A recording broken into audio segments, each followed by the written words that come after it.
કેમ છો વિદ્યાર્થી મિત્રો? મજામાં? આજે આપણે ધોરણ 9 હિન્દી એમાં 19મું પ્રકરણ મહાકવિ કાલિદાસ આગળના પ્રકરણમાં જે આપણે ભણ્યા છીએ એમાં જે વાક્ય મૂકેલું હતું ત્યાંથી આપણે આગળ ભણીશું. મહાકવિ કાલિદાસ એમના જીવન કવન વિશેની માહિતી આપણે અગાઉના લેક્ચરમાં ભણ્યા. સંસ્કૃત સાહિત્યના એક ઉત્કૃષ્ટ અને મહાન કવિ એવા કાલિદાસ એના વિશે આપણે ભણ્યા છીએ, છતાં પણ રિવિઝન રૂપે થોડી વાત કરી દઉં કે મહાકવિ કાલિદાસ એક સાવ મૂર્ખ હતા. એમાંથી તેઓ મહાપંડિત બન્યા, મહાકાલીની ઉપાસના કરી અને એમણે કુમાર સંભવ, રઘુવંશ, બે મહાકાવ્યો, માલવિકાગ્નિ મિત્ર, વિક્રમોર્ષિ અને અભિજ્ઞાન શાકુંતલ 3 નાટકો લખ્યા, 2 ખંડકાવ્યો પણ એમણે લખ્યા, મેઘદૂત અને ઋતુસંહાર. આ 7 કૃતિમાં તેઓ પ્રખ્યાત થઈ ગયા. હિન્દી સાહિત્યમાં જે તે લેખકો કવિઓ મશહૂર થઈ ગયા એવા જ આપણે દેવભાષા, આર્ય ભાષા, સંસ્કૃત સાહિત્યમાં પણ મહાકવિ કાલિદાસ પ્રખ્યાત થઈ ગયા. તેમના જીવન અને કવન વિશેની માહિતી આપણે મેળવી. એમણે જે તે સાહિત્ય રચનાઓ કરી એના વિશેની આપણે માહિતી મેળવી. આપણે પાઠ ભણતા હતા મહાકવિ કાલિદાસ, એમાં કાલિદાસ કઈ રીતે એક મૂર્ખ વ્યક્તિમાંથી પંડિત બન્યા એની ચર્ચા આપણે કરતા હતા. એ ચર્ચાની અંદર આપણે વાત કરતા હતા કે કાલિદાસ મહામૂર્ખ હતા. તો એમણે કાલિદાસને પંડિત બનાવવાનું શ્રેય રાણી વિદ્યુતમાં, જે શારદાનંદ રાજાની પુત્રી હતી, એને એવો ઘમંડ હતો કે એનાથી વધારે કોઈ જ્ઞાની નથી. એટલે એને એવું નક્કી કરેલું હતું કે જે વ્યક્તિ મને શાસ્ત્રાર્થમાં, જ્ઞાનમાં મને હરાવે એની સાથે હું લગ્ન કરીશ. તો એની સાથે લગ્ન કરવાની લાલચમાં દેશ વિદેશથી પંડિતો આવવા લાગ્યા, પણ બધાને આ વિદ્યુતમાં હરાયા. એ હાર સહન ન થવાથી ઘણા બધા પંડિતોને એમ લાગ્યું કે હવે આને આપણે એનું અભિમાન, જે શાસ્ત્રોનું અભિમાન એટલે છે, જ્ઞાનનું જે અભિમાન છે, આપણે ઉતારવું પડશે. એટલે એનો બદલો લેવા માટે એમણે એવું નક્કી કર્યું કે આપણે કોઈ મૂર્ખ વ્યક્તિ સાથે આ રાજકુમારી વિદ્યુતમાં એને પરણાવી દઈએ અને છળ કપટથી એને મૂર્ખ સાથે પરણાવવાનું નક્કી કર્યું. તેઓ રસ્તામાં જઈ રહ્યા હતા તો એક ઝાડ ઉપર એક યુવક જે ઝાડ કાપી રહ્યો હતો, જે ડાળી કાપી રહ્યો હતો, એ ડાળી ઉપર જ બેઠો હતો. તો કોઈ પંડિતે કીધું કે કેટલો મહામૂર્ખ છે, જે ડાળી પર બેઠો છે એને કાપવા જઈ રહ્યો છે. તો બીજા પંડિતે કીધું કે આપણે બધું લેવા માટે આ યુવક જ યોગ્ય છે. તો એ યુવકને તેઓએ સમજાવ્યો, એને સારા કપડાં પહેર્યા અને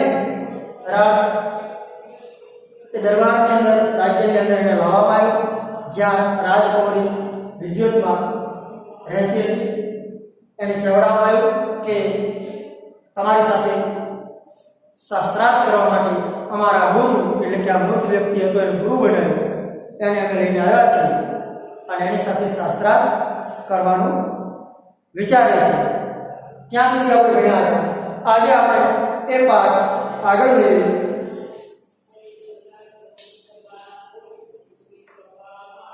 राजकुमारी विद्युतमा को उस मूर्ख युवक का परिचय देते हुए पंडितों ने बताया कि हमारे गुरु हैं और बहुत बड़े विद्वान हैं. तो आज मूर्ख युवक तो ये युवक ने પોતાનો ગુરુ બતાવ્યો આ બધા વિદ્વાનોએ અને કહ્યું કે હે રાજકુમારી, આજે અમે લઈને આવ્યા છે જે વિદ્વાનને, એ વિદ્વાન કોઈ નહીં પણ અમારા ગુરુ છે અને અમે તેને શાસ્ત્રાર્થ માટે અહીં લઈને આવ્યા છીએ। बहुत बड़े विद्वान है, शास्त्रों के जानकार है। ये घना मोटा विद्वान है और शास्त्रों जानकार है। आपके साथ शास्त्रार्थ करने आए, हमारी साथे शास्त्रार्थ करवा माटे, शास्त्रों की चर्चा करवा माटे अहींया आव्या छे। लेकिन उन दिनों मौन व्रत चलने के कारण वे संकेत से ही शास्त्रार्थ करेंगे, पण हमारा गुरु छे एमने अत्यारे मौन व्रत चाले छे એટલે તેઓ તમારી સાથે સાંકેતિક ભાષામાં શાસ્ત્રાર્થ કરશે। આવો આ જે વિદ્વાનો જે બદલો લેવાની ભાવના સાથે આ મૂર્ખ યુવકને લઈને આવ્યા હતા, એ યુવકની વાત આ વિદ્યોતમાં જે રાજકુમારી હતી એને કરી। विद्योत्मा पंडितों की यह छल भरी बात नहीं समझ सकी और शास्त्रार्थ के लिए तैयार हुई। विद्योत्मा ने खबर नहोती कि आ विद्वानो जे छे मारी साथे छळ कपट करी रह्या छे, એટલે એ એની છળ કપટ ભરેલી વાતો હતી એમાં એ ફસાઈ ગઈ और शास्त्रार्थ के लिए तैयार हो गई અને शास्त्रार्थ માટે તે તૈયાર થઈ ગઈ। उसने युवक को एक उंगली दिखाई जिसका भाव था कि ईश्वर एक है। तो आ मूर्ख युवक जेने मोटा विद्वान पंडित बनावीने પોતાના ગુરુ બનાવીને આ વિદ્વાનો લાવ્યા હતા, એને સાથે શાસ્ત્રાર્થ કરવા માટે જ્યારે આ રાજકુમારી વિદ્યોતમાં આવે છે તો એને એક આંગળી બતાવે છે। કોણ બતાવે છે? વિદ્યોતમાં। કોણે બતાવે છે? એ રાજ જે તે આપણે આવ્યો તો મૂર્ખ યુવક જેને લોકો પંડિત કહેતા, તો એને એક આંગળી બતાવી અને એના કહેવાનો ભાવાર્થ એવો હતો કે ઈશ્વર એક છે, ભગવાન એક છે। રાજકુમારી વિદ્યોતમાં એને એક આંગળી બતાવી અને એને પ્રશ્ન કર્યો કે ईश्वर एक है।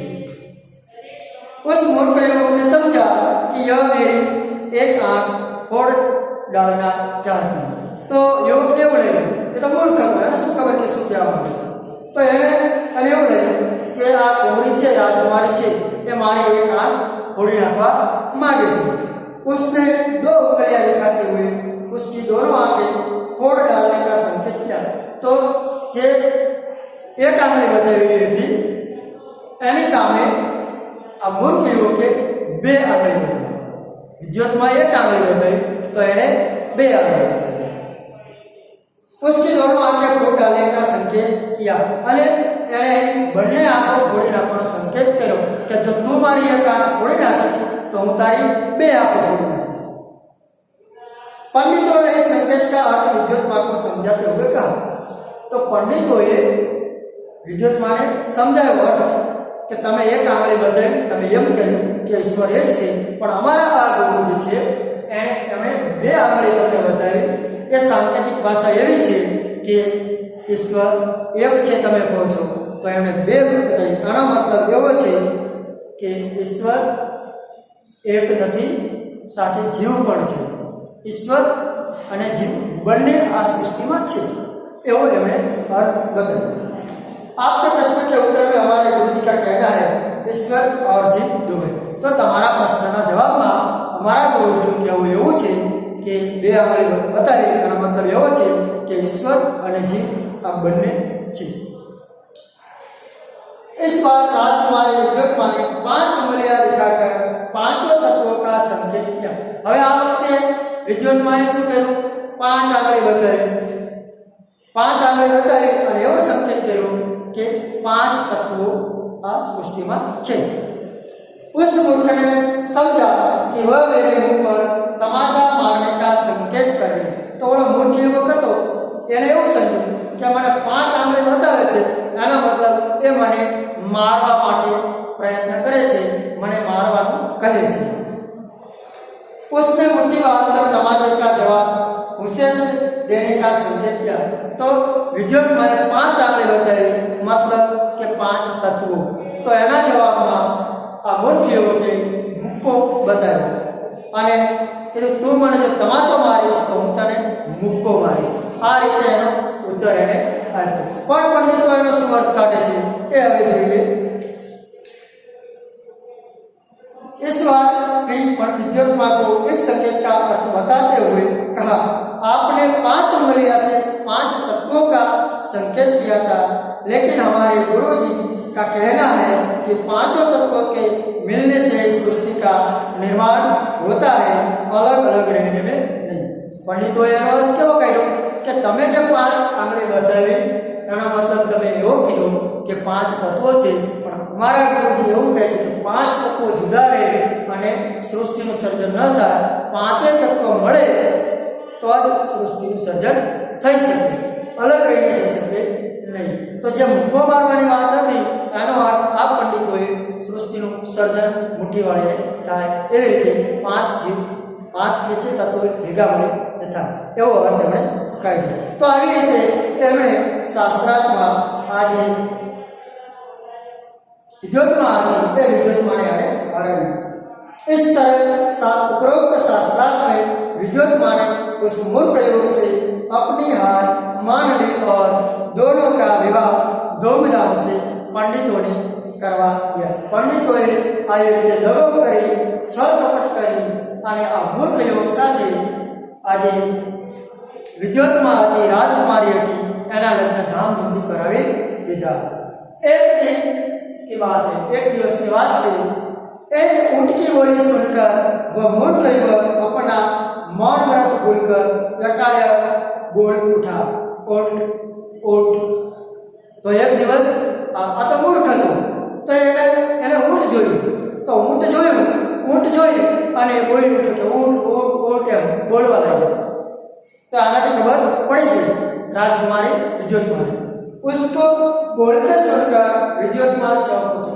विद्युत्मा नवाई पाने की आपने तो मौन व्रत से तो आ के रीते बोला, एक चौंकी गई.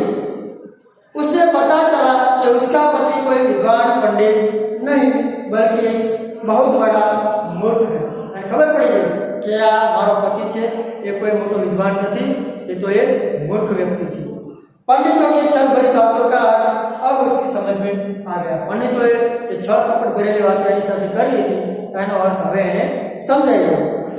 विद्युत्मा को बहुत मानसिक दुख पहुंचा और उसने अपने महल में कालिदास के प्रवेश पर रोक लगा दी और द्वार बंद कर दी. तो એને પોતાના મહેલમાં કાલિદાસ પર પ્રતિબંધ મૂકી દીધો. એને મહેલમાં પ્રવેશવા નહીં દેવાના અને એના દરવાજા બંધ કરી દીધા. कठोर उपासना से उसे मां काली का वरदान प्राप्त हुआ और उसे काली का दास होने के कारण कालिदास नाम प्राप्त. પછી કાલિદાસ ત્યાંથી ભાગી જાય છે અને મહાકાળીની એ ખૂબ જ કઠિન તપસ્યા કરે છે, એની આરાધના કરે છે અને મા કાળીનો દાસ બને છે, એટલે એનું નામ કાલિદાસ પડે છે. शीघ्र ही कालिदास सारी विद्याओं को सीखकर प्रेमी हुए અને તરત જ કાલિદાસ બધી જ વિદ્યાઓ શીખી અને ખૂબ જ હોશિયાર બની गया. राजनीति, धर्मशास्त्र और साहित्य का अच्छा ज्ञान प्राप्त कर लिया. બધું જ જ્ઞાન, સાહિત્ય, રાજનીતિ, અર્થશાસ્ત્ર, બધું જ જ્ઞાન, ધર્મશાસ્ત્ર એમણે પ્રાપ્ત કરી લીધું. વિદ્યુત્મા તપાસ કરે અને પછી તેઓ વિદ્યુત્માની પાસે તમામ પ્રકારનું જ્ઞાન પ્રાપ્ત કરી મહાકાળીની ઉપાસના કરી અને ખૂબ જ એમણે બુદ્ધિમત્તાથી બધા સાહિત્યનું સર્જન કર્યું અને પછી વિદ્યુત્મા પાસે આવ્યા. દ્વાર ડબ્બે બંધ હતા. જ્યારે પાછા આવ્યા ત્યારે પણ ઘરનો દરવાજો બંધ હતો. कवि ने अपने विद्वान होने के प्रमाण स्वरूप संस्कृत के द्वार खोलने के लिए विद्युत्मा से प्रार्थना की. अनावृत कपाट द्वार અને એને સંસ્કૃત ભાષામાં વિદ્યુત્માને પોતાનો દરવાજો ખોલવા માટે વિનંતી કરી. अंदर से पत्नी विद्युत्मा ने पूछा, अस्ति कस्ति वाक्सिस. એટલે કે તમે દરવાજો ખોલો, તમે તો મહામૂર્ખ છો, તમે કંઈ પ્રાપ્ત કરીને આવ્યા છો. તો એવી રીતે વિદ્યુત્માએ પ્રશ્ન કર્યો કે હું દરવાજો કઈ રીતે ખોલું, તમે કેવી રીતે પંડિત બન્યા, કેવી રીતે વિદ્વાન બન્યા, તો એનું શું પ્રમાણ છે એ મને એનું પ્રમાણ આપો, પછી દરવાજો ખોલું. इस वक्त महाकवि कालिदास ने क्रमशः कुमार संभव, मेघदूत और रघुवंश की रचना विद्युत माँ को सुनाया। दरवाजो न खोल्यो એટલે કાલિદાસે જે આ સાહિત્ય સર્જન કરેલું હતું એમાં કુમાર સંભવ અને રઘુવંશ આ બે મહાકાવ્યો એને સંભળાવ્યા અને મેઘદૂત નામનું જે ખંડ કાવ્ય જે પ્રકૃતિ વર્ણન એમાં ખૂબ જ સુંદર કરેલું છે આવું એક કાવ્ય એમને સંભળાવ્યું। विद्युत माँ को उनके पंडित होने का विश्वास हो गया। હવે વિદ્યુત માને નક્કી થયું કે ના હવે તો ખરેખર આ પંડિત થઈ ગયા। જો પંડિત ન થયા હોય તો આવી સુંદર રચનાઓ કે આવી સુંદર કાવ્યો એ ન લખી શકે। કાલિદાસે કુમાર સંભવ, મેઘદૂત અને રઘુવંશ નાટકો છે એ બંને ત્રણેય કાવ્ય કૃતિઓ હતી એમણે સંભળાવી અને નક્કી થયું કે હવે આ પંડિત થઈ ગયા છે એટલે એને પોતાનો દરવાજો ખોલ્યો। આમ કાલિદાસ पंडित बन्या केवी रीते बन्या कि एमनी पत्नीए एमने एक टकोर करी कि तमे तो महामूर्ख छो, तमारा माटे आ महलमां जग्या नथी।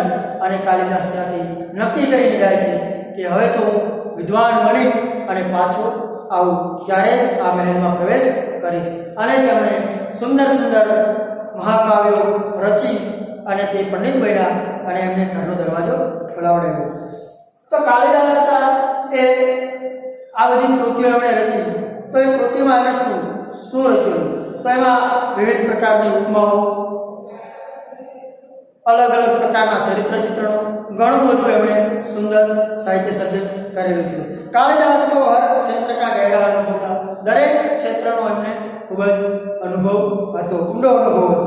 प्रकृति का ऐसा वर्णन उनके साहित्य से मिलता है वैसा कहीं नहीं। जे प्रकृति क्या है प्रकृति प्रेमी कवि था केवा था प्रकृति प्रेमी कवि था कि हमारा साहित्य में जो प्रकृति सौंदर्य जे वर्णन करेलू है एवं क्या बीजी कोई कृतिओं में जोवा मळतो नथी। कालिदासे प्रकृति ने खूब ज प्रेमथी निहाळेली छे अने एनुं वर्णन एमणे एना काव्योमां करेलुं छे।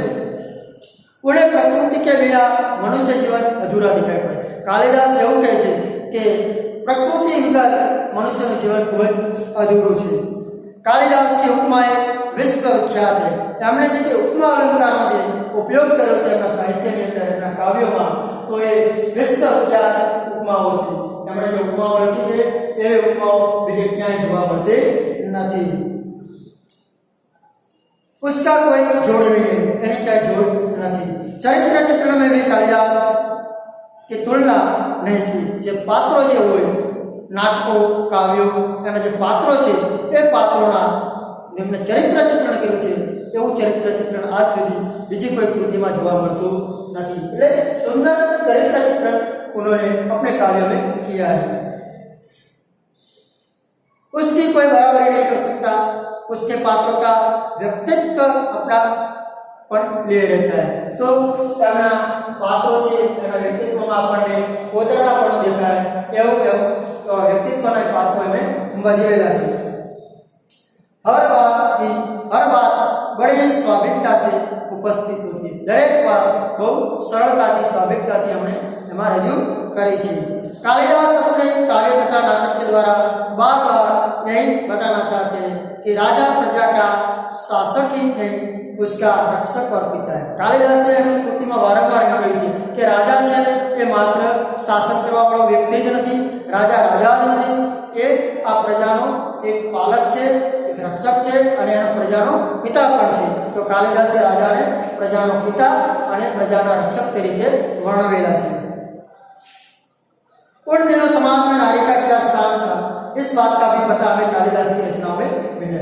तो कालिदास के समय में स्त्रीओ શું મહત્વ હતું, સ્ત્રીઓની સ્થિતિ કેવી હતી એ પણ આપણને એમની રચનાઓ પરથી ખબર પડે છે। કારણ કે એમણે નારી ચરિત્રો દ્વારા નારીના વ્યક્તિત્વ દ્વારા એમણે આપણને જણાવ્યું છે કે એ સમયમાં સ્ત્રીનું શું મહત્વ હતું। समाज में नारी को सम्मान और श्रद्धा की दृष्टि से देखा जाता है। तो ये वक्त समाज में स्त्री ने सम्मान आपवामां आवतुं हतुं, इज्जत आपवामां आवती हती अने श्रद्धानी दृष्टिए एने जोवामां आवती हती। और उसे नृत्य, संगीत, चित्रकला वगैरह की आदि की शिक्षा दी।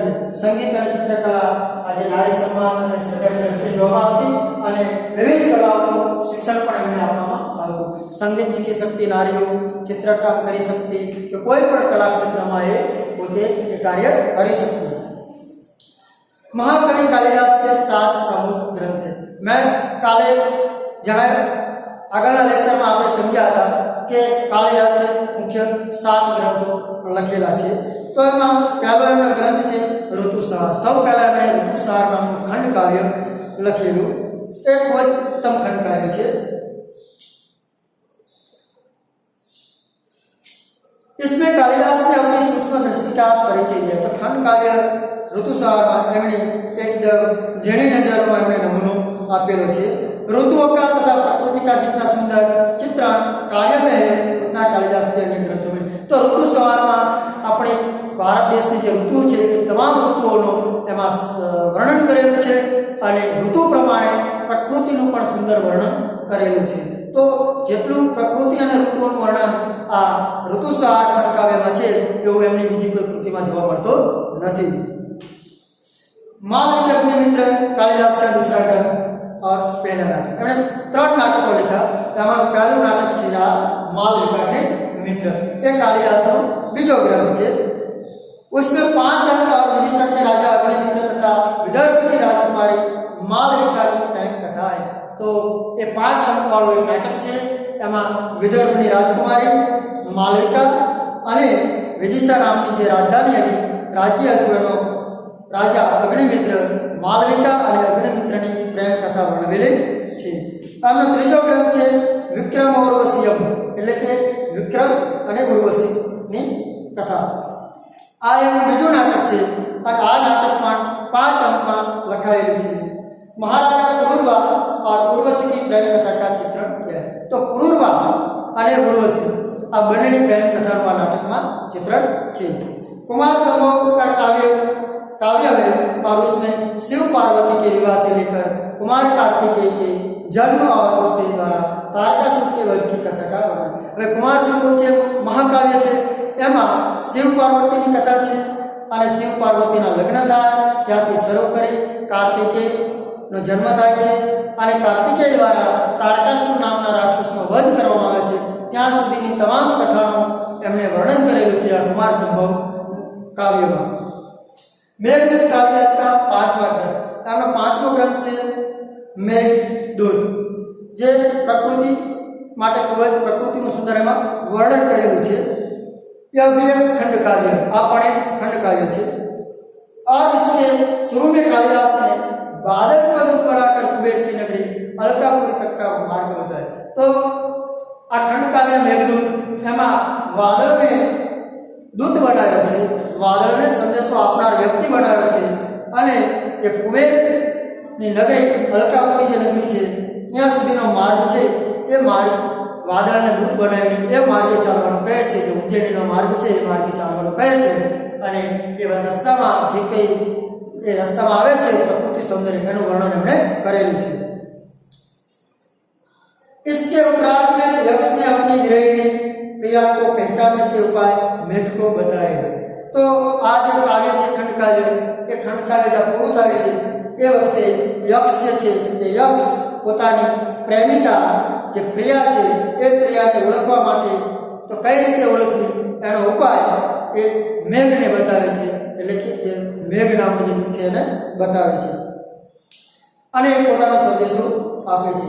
इस काव्य में वर्षा काल और विरह का वर्णन खूब है। तो वर्षा ऋतुનો સમય અને પ્રેમી અને પ્રેમિકાની જે વિરહ વેદના હોય એ વિરહ વેદનામાં ખૂબ જ મોટા પાયે વર્ણવેલી છે। इसमें भारत के भूगोल का भी अच्छी जानकारी दी गई है। तो आज काव्य છે ખંડ કાવ્ય એમાં ભારતનું જે ભૌગોલિક સ્થિતિ છે ભારતની એ પણ એમાં વર્ણવેલી છે। रघुवंश महाकाव्य रघुवंश છે એ પણ એક कुमार संभवની જેમ જ महाकाव्य છે। कवि कालिदास ने रघुवंश की कथा कहने से पहले कह दिया है कहाँ तो सूर्य से उत्पन्न हुआ यह वंश कहाँ मोटी बुद्धि वाला। तो रघुवंश काव्य છે એ સૂર્યવંશના રાજાઓની વાત એમાં કરેલી છે। તો એમાં શરૂઆતમાં જ કીધેલું છે આ રઘુવંશ કાવ્યની શરૂઆતમાં કે ક્યાં સૂર્યથી ઉત્પન્ન થયેલો આ વંશવારસો અને ક્યાં ઓછી બુદ્ધિવાળા લોકો। मैं तिनकों से बनी छोटी सी नाव लेकर अपार समुद्र को पार करने की बात तो हूँ तड़कलाना सहारे आ मोटो समुद्र पार करवानो हूँ विचारी રહ્યો છું આવું એમણે આમાં લખ્યું છે। सूर्यवंश के दिलीप से लेकर कुछ और उनके अनेक उत्तराधिकारियों तक की कथा रघुवंश में। तो सूर्यवंशना रघुवंशना प्रथम राजा दिलीप ત્યાંથી શરૂ કરી અને દશરથ રાજા ને રામ ને લવ ને કુશ ને એ રીતે પછીના એનાથી આગળના જે રાજાઓ હતા એ બધા રાજાઓની વાતો રઘુવંશ કાવ્યમાં એમણે વર્ણવેલી છે। महाकवि कालिदास का सातवां सर्वोत्कृष्ट ग्रंथ है अभिज्ञान शाकुंतलम। अभिज्ञान शाकुंतलम एक नाटक है, एवं त्रीजो नाटक है और 7 अंकोનું नाटक है। તેમાં 7 અંકો આવેલા છે। महाकविએ इस नाटक में राजा दुष्यंत और शकुंतला की कथा की। એમણે રાજા દુષ્યંત અને શकुंतला की वार्ता में करेली थी। इस तरह महाकवि कालिदास आज भी हमारे संस्कृत साहित्य में अमर है। तो આવી રીતે આવી બધી મહાન કાવ્યો ખંડકાવ્યો નાટકોના રચયિતા મહાકવિ કાલિદાસ પ્રકૃતિ પ્રેમી કવિ સુંદર પ્રકૃતિ ચિત્રણ સુંદર પાત્રાલેખન કરવાવાળા મહાન કવિ જે કાલિદાસ છે એ આજે સંસ્કૃત સાહિત્યના ઇતિહાસમાં એક અમર પાત્ર બની ગયા છે। उनकी रचनाओं में तत्कालीन साहित्य तो एमनी रचनाओं में ये वक्त साहित्य ये वक्त शासन राजकीय स्थिति ये वक्त राजनीति समाज और लोगों विश्वास ये समय की भौगोलिक दृष्टि ललित कला स्थापत्य कला वगैरह तमाम कलाओं की माहिती के जानकारी अपने कालिदासना साहित्य द्वारा मळे छे। आम कालिदास संस्कृत साहित्यना एक उत्कृष्ट कवि हता, महान कवि हता। संस्कृत साहित्यમાં એમણે ઘણું બધું યોગદાન આપેલું હતું। એક મૂર્ખ વ્યક્તિમાંથી મહાન કવિ બની મહાન પંડિત બની સાહિત્ય ક્ષેત્રે એમણે ઘણું યોગદાન આપેલું છે। આજે પણ સંસ્કૃત સાહિત્યના મહાન કવિ તરીકે અમર પાત્ર તરીકે આપણે તેને યાદ કરીએ છીએ। તો અહીંયા આ પ્રકરણ મહાકવિ કાલિદાસ એ આપણે પૂર્ણ કરીએ છીએ। હવે પછીના લેક્ચરમાં જ્યારે પણ આપણે મળીશું ત્યારે આગળના લેક્ચરની વાત કરીશું, આગળનો પીરિયડ ભણીશું। અને સૌપ્રથમ કહેવા હોય કે આપણે આ જે ભણી ગયા પ્રકરણ ભણ્યા છે એ પ્રકરણમાં સ્વાપોથી જે છે એ સ્વાપોથી આપણે ઘરે પૂરશું લેસન તરીકે। એના જે કંઈ પ્રશ્નો હોય અઘરા લાગતા કોઈ પ્રશ્ન લાગતા હોય અઘરા તો એ આપણે એને 1-2 વાર લખીશું અને પાકું કરીશું। તો મિત્રો હવે મને રજા આપો, આપણે વળી પાછા મળીશું નેક્સ્ટ લેક્ચરમાં। ત્યાં સુધી આવજો।